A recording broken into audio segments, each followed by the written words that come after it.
Hi, my name is Nikayla Price, and today we're going to be focusing on how to teach and properly spot a back handspring.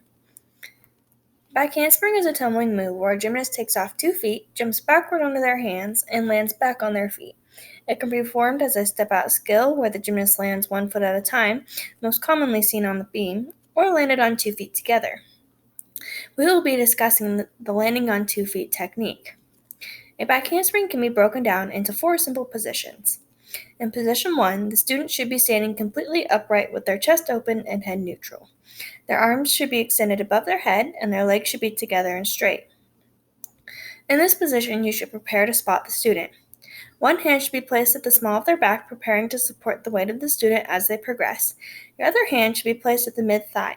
These placements ensure that you will be able to support the weight of the student, prevent them from landing on their head, and promote rotation of the body. Position 2 is a load position.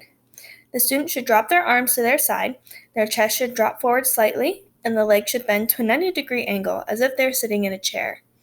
When spotting position 2, it is important to promote proper positioning of the student before progressing.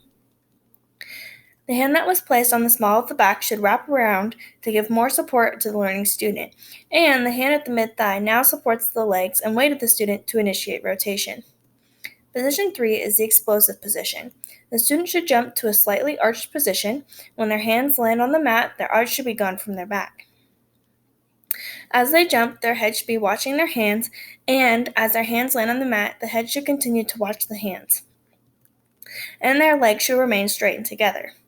Spotting position 3 is the most rigorous. The hand now wrapped around the lower back supports the weight of the athlete and encourages the arched position as they jump. And as their hands land on the mat, it supports the body from falling back the way it came. The hand supporting the legs is now going to push and rotate the legs over the head and hands.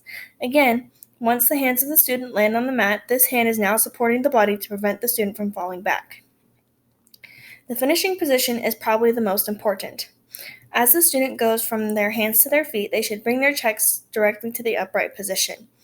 Their feet should land together, and their arms should be straight by their ears. The finishing position does not require much spotting unless the student is struggling to get their chest up. If this is the case, you can grab around their waist and chest area or at their wrist to promote the upward motion of the chest. Here is a full real-time demonstration of one of my students performing a back handspring with a spot.